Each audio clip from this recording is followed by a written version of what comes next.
Welcome back to our rolling coverage of International Quds Day, and I'm pleased to bring in our new guest, Jason Unruhe, political commentator from Ontario, and Hadi Kobaisi, a writer and researcher, joining us out of the Lebanese capital, Beirut. Now, Jason, if I could start with you, the importance of International Quds Day this year can't be underestimated, especially where the Israeli occupation is expanding. And Palestinians say it's US President Donald Trump's so-called deal of the century that has emboldened Israel. Tel Aviv now, of course, planning to annex the occupied West Bank. If I can get your thoughts on that.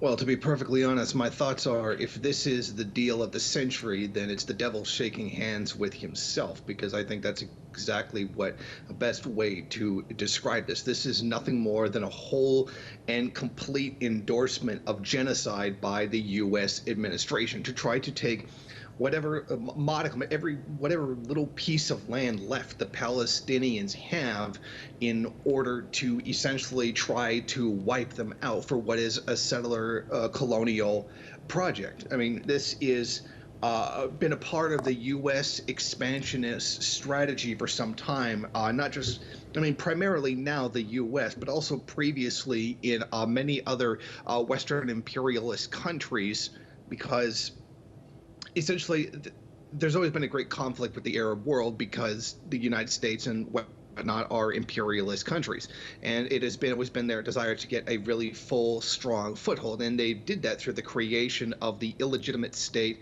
of Israel. The Jewish people are a diaspora nation, and Israel does not represent Jewish people in any way, shape, or form.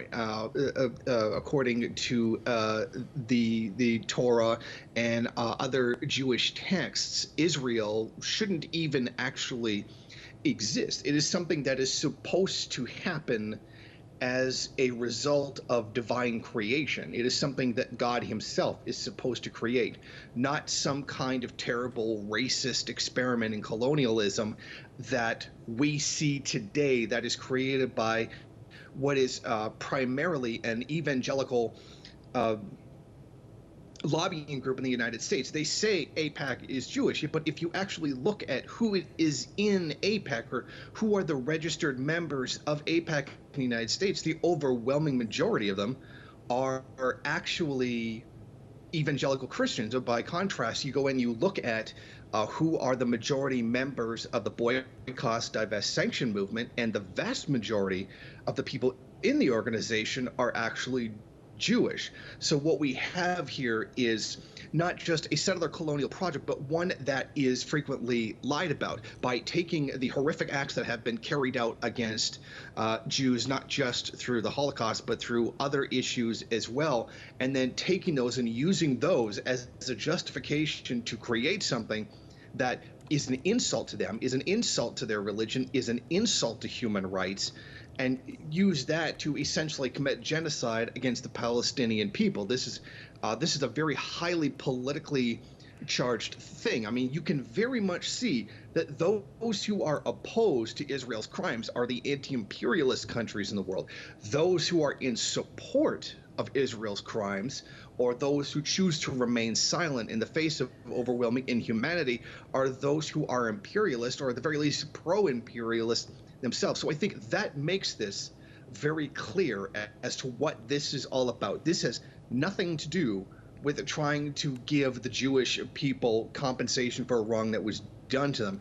This is about creating a Zionist settler state that is in the hands of the imperialist powers in the world, because they do know such a thing would not be tolerated by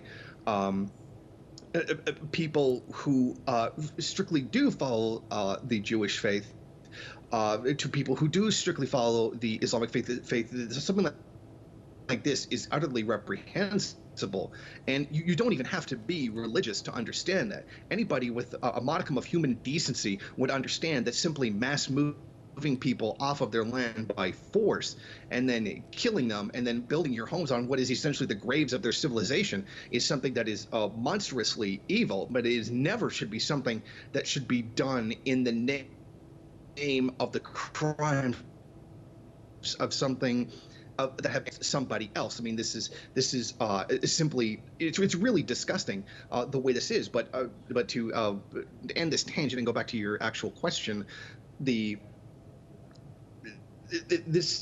is an important time when this happens because of Donald Trump moving the U.S. Embassy to Jerusalem al-Quds, to him giving the green light to Israel to go ahead and build these new settlements, despite any dictation by the United Nations or the condemnation of the entire world or human rights organizations, and showing the real face of what Israel has always been and what the United States has always been.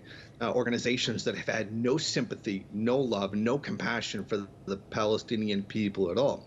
And this stands very starkly to previous administrations who at least tried to create a veneer of compassion, some kind of attempting to look middle ground, etc. Let me bring Hadi.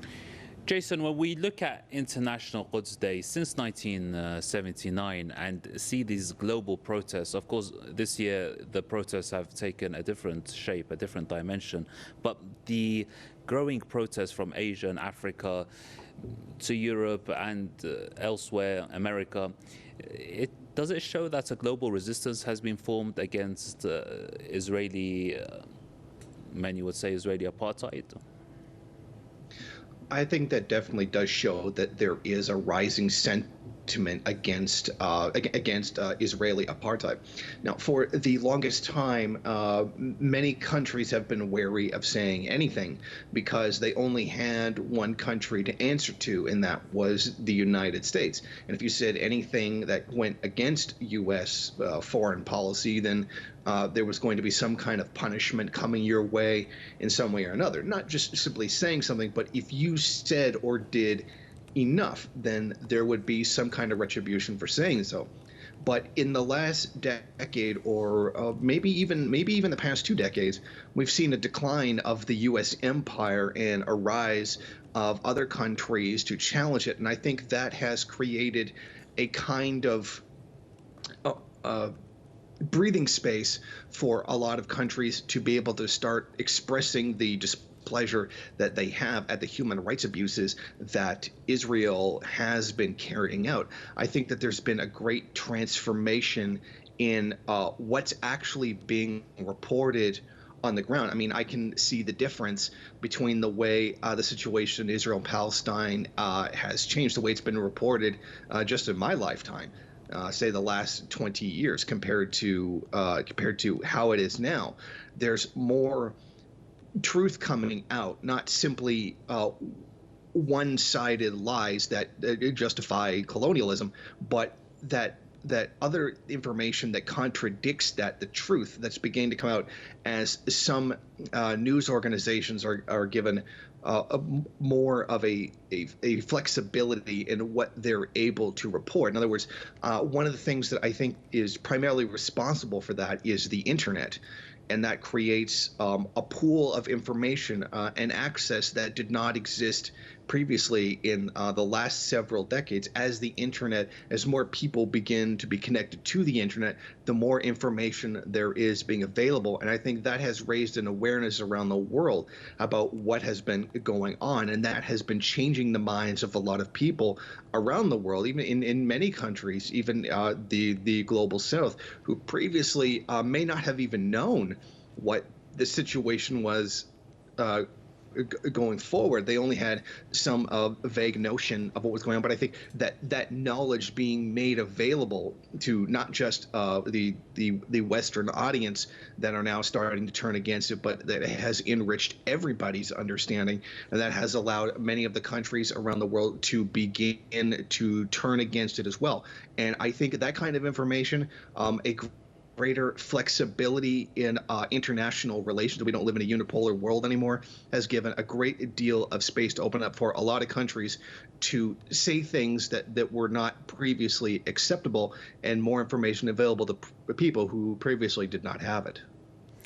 Okay, gentlemen, stay with me. We're going. So, Jason, I don't know if you heard there what Hadi alluded to. Israel's prevention of the Palestinians' right of return, a right that's enshrined in international law. multiple Israeli violations of Palestinian rights. What's the way forward for the Palestinians, in your opinion? Resistance. They literally have no other choice. If all peaceful means of defending yourself are denied to you, then you have no other choice. I mean, this isn't something that the Palestinian people chose. This is being forced on them. There is no going to an international regulatory body and getting a rightful ruling and then getting it enforced. We've seen that happen time and time again, yet there is no enforcement of it. So the Palestinian people cannot be attacked for resorting to resistance when resistance is the only thing that they have. And we're not talking about, just simply being there. We're talking about their ability to survive. This isn't just something that they decide to do. They're being slaughtered. They're having their entire cultural and identity destroyed by the Zionist regime.